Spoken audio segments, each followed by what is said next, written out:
ಧೀರ ಭಗತ್ ರಾಯ್ ಸಿನಿಮಾಗೆ ನೀವು ಹೇಗೆ ಸೆಲೆಕ್ಟ್ ಆದ್ರಿ? ಫಸ್ಟ್ ನೀ ಹೇಳು, ಆಮೇಲೆ ಹೇಳು. ನಾನು ಅರುಣ್ ಸರ್ ನಾನು ರೀಲ್ಸ್ ಮಾಡ್ತಿದ್ದೆ ಫಸ್ಟು. ಅದನ್ನ ನೋಡಿ ಅವರು ನನ್ನ ಒಂದ್ಸತಿ ಅಲ್ಲಿ ಕರೆದ್ರು. ನಾನು ಹೋಗಿ ಅಲ್ಲಿ ಆಡಿಷನ್ ಕೊಟ್ಟೆ, ಸೆಲೆಕ್ಟ್ ಆದೆ. ನಾನು ರೀಲ್ಸ್ ಮಾಡ್ತಿದ್ದೆ, ಅರುಣ್ ಸರ್ ಅದು ನೋಡಿ ಸೆಲೆಕ್ಟ್ ಮಾಡಿದ್ರು. ಓಕೆ, ತುಂಬಾ ಚೆನ್ನಾಗಿ ಓಡಿರೋ ರೀಲ್ಸ್ ಯಾವುದು ನೀವು ಮಾಡಿದ್ರಲ್ಲಿ? ಸುಚಿಯಕ್ಕ ಜೊತೆ ಕೆಲವು ಮಾಡಿದ್ದು ಅದು. ಹೌದಾ? ನಂದು ಗೊತ್ತಿಲ್ಲ, ಬಟ್ ಸುಮಾರು ಮಾಡಿದ್ದೀನಿ ನಾನು. ಓಕೆ, ಈಗ ಫಿಲಮಲ್ಲಿ ಈಗ ಆ್ಯಕ್ಟ್ ಮಾಡೋದು ಅಂತ ಬಂದಾಗ, ಫಾರ್ ಎಕ್ಸಾಂಪಲ್ ನೀನು ಸುಮಾರು ಜನ ಚಿಕ್ಕ ಚಿಕ್ಕ ಚೈಲ್ಡ್ ಆರ್ಟಿಸ್ಟ್ ನೋಡಿರ್ತೀಯಲ್ವಾ? ಸೊ ನೀನು ಬೇರೆಯವ್ರನ್ನ ನೋಡಿ ಏನು ಕಲ್ತ್ಕೊಂಡೆ? ಬೇರೆಯವ್ರು ನೋಡಿ ಹೆಂಗ್ ಮಾಡಬೇಕು, ಯಾವ ಥರ ಕಾನ್ಫಿಡೆನ್ಸ್ ಬರ್ತಿತ್ತು ನಾನು ಹೆಂಗ್ ಮಾಡಬೇಕು ಅಂತ. ಇದು ನೋಡಿ ನಾನು ಈ ಥರನೇ ಮಾಡಬೇಕು, ಮೀನ್ಸ್ ಇವ್ರಿಗಿಂತ ಚೆನ್ನಾಗಿ ಮಾಡಬೇಕು ಅಂತ ಮಾಡ್ತೀನಿ. ಓಕೆ, ಎಷ್ಟು ದಿನ ಕೆಲಸ ಮಾಡಿದ್ಬಿಟ್ಟು ನೀನು ಫಿಲಮ್ಗೆ? 2 days. 2 days. 2 days ಎಷ್ಟು ಸೀನ್ ಇತ್ತು ನಿಂದು? Scenes number of scenes 1 2 3 4 2 scene ಇತ್ತಾ? ಎಲ್ಲೆಲ್ಲಿ ಮಾಡಿದ್ರು ಶೂಟಿಂಗ್ ನಿನ್ನ ಪೋರ್ಷನ್? ಬೆಂಗಳೂರಲ್ಲಿ. ಕೋಲಾರಲ್ಲ? ಇಲ್ಲ ಬೆಂಗಳೂರು ಅಷ್ಟೇ. ಓಕೆ, ನಿಮ್ಮ ಜೊತೆ ಯಾರಿದ್ರೆ ಆ್ಯಕ್ಟ್ ಮಾಡ್ಬೇಕಾರೆ? ಸುಚ್ಚಿ ಅಕ್ಕ. ಓಕೆ, ಹೇಗಿತ್ತು ಎಕ್ಸ್ಪೀರಿಯನ್ಸ್ ಅದು? ಚೆನ್ನಾಗಿತ್ತು. ತರಲೆ ಜಾಸ್ತಿ ಮಾಡ್ತಿದ್ದೆ, ಅಕ್ಕ ತರಲೆ ಮಾಡ್ತಿದ್ದ? ಏನು ತರಲೆ ಇರಲಿಲ್ಲ. ಓಕೆ, ಈ ಸಿನಿಮಾದ ಪ್ರಮೋಷನಲ್ ಆಕ್ಟಿವಿಟಿ ಸ್ಟಾರ್ಟ್ ಆಯ್ತಲ್ಲ, ಅಂದ್ರೆ ಈ ಸಿನಿಮಾದ ಪೋಸ್ಟರ್ಸ್ಗಳು, ಟೀಸರು, ಸಾಂಗ್ಸ್ ಎಲ್ಲ ಬಂದಾಗ ನಿನಗೇನು ಅನಿಸ್ತಾ ಇತ್ತು ನೋಡಿದಾಗ? ಚೆನ್ನಾಗಿ ಅನಿಸ್ತಿತ್ತು, ಖುಷಿ ಆಗ್ತಿತ್ತು. ನಿಮ್ಮ ಸರ್ಕಲಲ್ಲಿ ಏನು ಮಾತಾಡ್ತಾ ಇದ್ರು ಸಿನಿಮಾ ಬಗ್ಗೆ, ನೀನು ಆ್ಯಕ್ಟಿಂಗ್ ಬಗ್ಗೆ? ಅಂದರೆ ನೀನು ಚೆನ್ನಾಗಿ ಮಾಡಿದ್ಯಾ, ಇನ್ನೂ ಚೆನ್ನಾಗಿ ಮಾಡಬೇಕು ಅಂತ ಏನು ಮಾತಾಡ್ತಾ ಇದ್ರು? ಏನೂ ಇಲ್ಲ, ಚೆನ್ನಾಗಿ ಮಾಡು ಅಂತಿದ್ರು ಅಷ್ಟೇ. ಓಕೆ, ಶೂಟಿಂಗಲ್ಲೆಲ್ಲ ನೀನು ಆ್ಯಕ್ಟ್ ಮಾಡ್ತಿರ್ಬೇಕಾದ್ರೆ ಡೈರೆಕ್ಟ್ರು ಚೆನ್ನಾಗಿ ಮಾಡು ಅಂತಿರ್ತಾರೆ, ನೀನು ಚೆನ್ನಾಗಿ ಮಾಡಿರಲ್ಲ, ನಿಂಗೆ ಬಂದು ಬೈದಿರ್ತಾರೆ, ಒಂಥರ ಕ್ಲಾಪ್ ಇರುತ್ತೆ, ಆ ಥರ ಎಲ್ಲ ಮೊಮೆಂಟ್ಸ್ ಇದೆಯಾ? ಇಲ್ಲ ಏನಿಲ್ವಾ? ಓಕೆ, ಸಿನಿಮಾದಲ್ಲಿ ನಿಮ್ಗೆ ತುಂಬ ಇಷ್ಟ ಆಗಿದ್ದೇನು? ಎಲ್ಲನೂ ಇಷ್ಟ ಆಯ್ತು. ನಿನ್ನ ಪೋರ್ಷನ್ ಬಿಟ್ಟು ಅಕ್ಕನ ಆ್ಯಕ್ಟಿಂಗು, ಅಣ್ಣನ ಆ್ಯಕ್ಟಿಂಗು? ಅಕ್ಕನ ಯಾಕೆ? ಯಾಕಂದ್ರೆ ಚೆನ್ನಾಗಿ ಮಾಡ್ತಾರೆ. ಹೌದಾ? ಯಾವ ಸೀನ್ ನೋಡಿದೆ ಆ್ಯಕ್ಟ್ ಮಾಡೋದು ನೀನು ಜೊತೆಗೆ? ಅದು ಅಷ್ಟು ನೋಡಿಲ್ಲ, ನಾನು ಸುಚ್ಚೇಕ ಮಾಡಿ ನೋಡಿದ್ದೆ ಅಷ್ಟೇ. ಓಕೆ, ನೀ ಎಷ್ಟು ದಿನ ಕೆಲಸ ಮಾಡಿದೆ ಶೂಟಿಂಗಲ್ಲಿ? ನಾನು 12 days. 12 days almost hero level ಕೆಲಸ ಮಾಡಿರೋ ನೀನು. ಸೂಪರ್. ಹೆಂಗಿತ್ತು 12 days ಎಕ್ಸ್ಪೀರಿಯನ್ಸು? 12 days ಎಕ್ಸ್ಪೀರಿಯನ್ಸು ಚೆನ್ನಾಗಿತ್ತು. ನಾನು ಬೇರೆಯವರಿಂದ ಕಲ್ತ್ಕೊಂತಿದ್ದೆ. ಇಲ್ಲಿ ಹೀರೋಯಿನ್ ಅನ್ನ ಆಕ್ಟ್ ಮಾಡ್ತಿದ್ರೆ ಅದನ್ನೇ ನೋಡ್ತಿದ್ದೆ. ಓಕೆ, ನಿನಗಿಂತೂ ಅಂದರೆ ಇಬ್ರು ಮಾತ್ರ ಅಲ್ಲಿ ಚೈಲ್ಡ್ ಆರ್ಟಿಸ್ಟು, ಬೇರೆಯವ್ರು ಯಾರು ಮಕ್ಕಳು ಇರ್ತಿದ್ರು ಅಲ್ಲಿ? ಇರ್ತಿದ್ರು ಒಬ್ಬೊಬ್ರು. ಓಕೆ, ನಿಂದು ಮತ್ತೆ ಬೇರೆಯವ್ರ ಜೊತೆ ಎಲ್ಲ ಹೆಂಗಿತ್ತು ಆ್ಯಕ್ಟಿಂಗ್? ಅಂದರೆ ಹೀರೋನ್ ತಾಯಿ ತಂದೆ ಕಾಂಬಿನೇಷನ್ಸ್ ಇತ್ತಾ? ಇಲ್ಲ. ನಿನ್ನ ಜೊತೆ ಯಾರ್ಯಾರು ಇದ್ರು ಸೆಟ್ಟಲ್ಲೆಲ್ಲ? ನನ್ನ ಜೊತೆ ಸೆಟ್ಟಲ್ಲಿಲ್ಲ, ಡೈರೆಕ್ಟರ್ ಸರ್ರು ಮತ್ತು ಪ್ರೊಡ್ಯೂಸರ್ ಸರ್ರು, ಹೀರೋಸ್ ಅಣ್ಣ ಮತ್ತು ಸುಚಿತ್ರಕ್ಕ. ಓಕೆ, ಈಗ ಫಿಲಮಲ್ಲೆಲ್ಲ ಆ್ಯಕ್ಟ್ ಮಾಡಿ ಬಂದ ನಂತರ ನಿಮ್ಮ ಫ್ರೆಂಡ್ಸ್ಗೆಲ್ಲ ಗೊತ್ತಾಗಿರುತ್ತೆ, ನಮ್ಮ ಫ್ರೆಂಡು ಆ್ಯಕ್ಟ್ ಮಾಡಿದ್ದಾನೆ ಫಿಲಮಲ್ಲಿ ಅಂತ ನೀನು ಹೇಳಿರ್ತೀಯ, ಅಥವಾ ನಿಮ್ಮ ಮನೇಲಿ ಯಾರೋ ಇರ್ತಾರೆ. ಹೇಳಿದ ನಂತರ ಎಲ್ಲ ಏನು ಮಾತಾಡ್ತಾರೆ ನಿಮ್ಮ ಬಗ್ಗೆ ಎಲ್ಲ?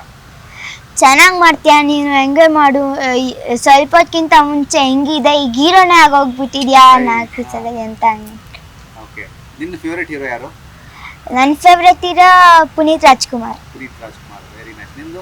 ಪುನೀತ್ ರಾಜ್ಕುಮಾರ್. ಸಿನಿಮಾ ಎಲ್ಲ ರಿಲೀಸ್ ಆದಮೇಲೆ ನೀವು ಬೇರೆ ಸಿನಿಮಾಗಳಿಗೆಲ್ಲ ಕರೀತಾರೆ, ಅವಾಗ ನೀವು ಸ್ಕೂಲ್ ಮಾಡಿಕೊಂಡು ಎಲ್ಲ ಆ್ಯಕ್ಟಿಂಗ್ ಮಾಡ್ಬೇಕಾಗುತ್ತಲ್ವಾ? ನಿಮ್ಮ ಮನೇಲೆಲ್ಲ ಪೇರೆಂಟ್ಸ್ ಸಪೋರ್ಟ್ ಹೇಗಿದೆ ನಿಮಗೆ? ನನಗೆ ಪೇರೆಂಟ್ಸ್ ಸಪೋರ್ಟು ಅಜ್ಜಿಯಿಂದಾನೇ ಬರ್ತಿರೋದು. ಅಜ್ಜಿಗೆ ಆಸೆ ಇತ್ತು ನಾನು ಮೀಡಿಯಾದಲ್ಲಿ ಕಾಣಿಸ್ಕೋಬೇಕು, ಮತ್ತು ಅಜ್ಜಿ ನಮ್ಮ ಮಾವ, ದೊಡ್ಡಮಾವ ಮತ್ತು ನಮ್ಮ ಅಮ್ಮಂಗಿಲ್ಲ ಅಂತಿತ್ತು ಇದು ನ್ಯೂಸೆಲ್ಲ ಬಂದ್ರು ಅಂತ. ಆದರೆ ಅದನ್ನೇ ನಾನು ಚಾಲೆಂಜಿಗೆ ತಗೊಂಡು ನಾನು ಮಾಡಿದ್ದೀನಿ.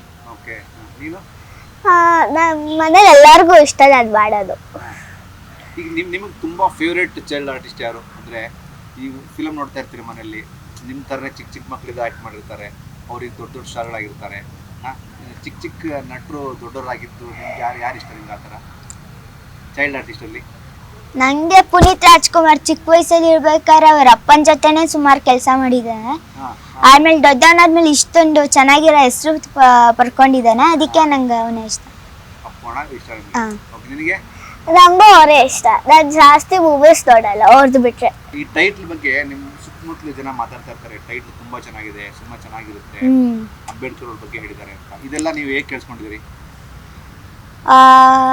ಮೂವಿಲಿ ಇದು ಜಾಸ್ತಿ ಅಂಬೇಡ್ಕರ್ ನ್ಯಾಯವಾಗಿ ಭೂಮಿಗೋಸ್ಕರ ಯುದ್ಧ ಮಾಡಿರೋದು ನೋಡಿದ್ವಲ್ಲ, ಅದನ್ನ ಟ್ರೈಲರು ಸಾಂಗ್ಸಲ್ಲೆಲ್ಲ ತೋರಿಸಿದ್ದಾರೆ. ಸೊ ಬೇರೆ ಕಡೆ ಎಲ್ಲ ಅವ್ರು ನೋಡಿ ನಮ್ಗಂತಿರ್ತಾರೆ. ಓಕೆ, ಈ ಶೂಟಿಂಗ್ ಎಲ್ಲ ಮುಗಿದ್ಮೇಲೆ ನಿಮ್ಮ ಅಪ್ಪ ಅಮ್ಮ ನಿಮ್ಮ ಮನೇಲೆಲ್ಲ ಏನು ಕೇಳ್ತಾ ಇದ್ರು? ಶೂಟಿಂಗ್ ಹೇಗಿತ್ತು, ಏನೇನು ಚರ್ಚೆ ಮಾಡ್ತಿದ್ರು ಮನೇಲೆಲ್ಲ? ಮನೇಲಿ ಕೂತ್ಕೊಂಡಾಗ ಅಮ್ಮ ಎಲ್ಲ ಕೇಳ್ತಿತ್ತು, ನಾಳೆ ಏನಾದ್ರು ಪ್ರೋಗ್ರಾಮ್ ಇದೆ ಅಂದರೆ ಈ ಥರ ಮಾತಾಡಬೇಕು, ಹೆಂಗೆ ಮಾತಾಡಬೇಕು ಅಂತ ಹೇಳ್ಕೊಡ್ತಿತ್ತು. ಆದರೆ ಇಲ್ಲಿ ಬರೋಷ್ಟೊತ್ತಿಗೆ ಬೇರೆ ಪ್ರೋಗ್ರಾಮ್ ಇರ್ತಿತ್ತು. ಫೋನಲ್ಲಿ ಬೇರೆ ಹೇಳ್ತಿದ್ರು ಡೈರೆಕ್ಟ್ರು ಸರ್, ಬಂದಾದ್ಮೇಲೆ ಬೇರೆ ಹೇಳ್ತಿದ್ರು. ನೀವೆಲ್ಲ ಈ ಪ್ರೆಸ್ ಮೀಟ್ಗೆಲ್ಲ ಹೋಗ್ತಾ ಇದ್ರಲ್ವಾ? ಪ್ರೆಸ್ ಮೀಟ್ ಸುಮಾರು ಆಗಿದ್ದಾವೆ. ಆ ಪ್ರೆಸ್ ಮೀಟ್ಸ್ಗೆಲ್ಲ ಹೋದಾಗ ಸುಮಾರು ಈ ಚಾನಲ್ ಕ್ಯಾಮ್ರಾಗಳು ಮತ್ತು ಈ ಪ್ರಶ್ನೆಗಳನ್ನ ಕೇಳೋದು ಇದೆಲ್ಲ ನೋಡಿದಾಗ ನಿಮ್ಗೇನು ಅನಿಸ್ತಾ ಇತ್ತು? ನನಗೆ ಅಭ್ಯಾಸ ಇತ್ತು. ಫಸ್ಟು ನಾನು ಸೆಲೆಕ್ಟ್ ಮಾಡ್ಕೊಳ್ಳೋಕ್ಕಿಂತ ಮುಂಚೆ ಭಯ ಇತ್ತು, ಹೆಂಗೆ ಮಾಡ್ತೀನಿ, ಕ್ಯಾಮ್ರಾ ಬೇರೆ ಇರುತ್ತೆ, ನರ್ವಸ್ ಆಗ್ತೀನಿ ಅಂತ. ಸ್ವಲ್ಪ ದಿವಸ ಆದಮೇಲೆ ನಂಗೆ ಅಭ್ಯಾಸ ಆಗೋಗ್ಬಿಡ್ತು. ಕ್ಯಾಮ್ರಾಸ್ಗಳಿಂದ ಏನು ಭಯ ಆಗಲ್ಲ. ನನಗೂ ಸ್ವಲ್ಪ ಭಯ ಇತ್ತು. ಅವಾಗ ನಾನು ಶೂಟ್ ಮಾಡಿದಾಗ ಅದು ಚಿಕ್ಕವಳಿದ್ದೆ, ಅವಾಗ ನಂಗೆ ತುಂಬ ಭಯ ಆಗ್ತಿತ್ತು. ಇವಾಗ ಅಷ್ಟೇನಿಲ್ಲ. ಈ ಧೀರ ಭಗತ್ ರೇ ಸಿನಿಮಾ ರಿಲೀಸ್ ಆದಮೇಲೆ ಒಂದಷ್ಟು ಸಿನಿಮಾಗಳು ನಿಮಗೆ ಬರ್ತವೆ, ನಮ್ಮ ಫಿಲ್ಮಲ್ಲಿ ಆ್ಯಕ್ಟ್ ಮಾಡಿ ಬನ್ನಿ ಅಂತ. ನೀವು ಕತೆ ಕೇಳಿ ಒಪ್ಕೋತೀರಾ ಅಥವಾ ಡೈರೆಕ್ಟ್ ನೋಡಿ ಒಪ್ಕೋತೀರಾ?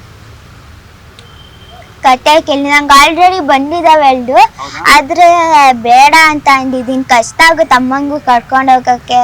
ಮೀನ್ಸ್ ಅಲ್ಲಿ ಅಮ್ಮನ ಕೆಲಸ ಇದಾಗುತ್ತೆ, ಮತ್ತು ಸ್ಟಡೀಸಿಗೂ ಡಿಸ್ಟರ್ಬ್ ಆಗುತ್ತೆ ಅಂತ ನಾನು ಜಾಸ್ತಿ ಮಾಡಲ್ಲ. ದೊಡ್ಡವನಾದ್ಮೇಲೆ ಮಾಡ್ತೀನಿ.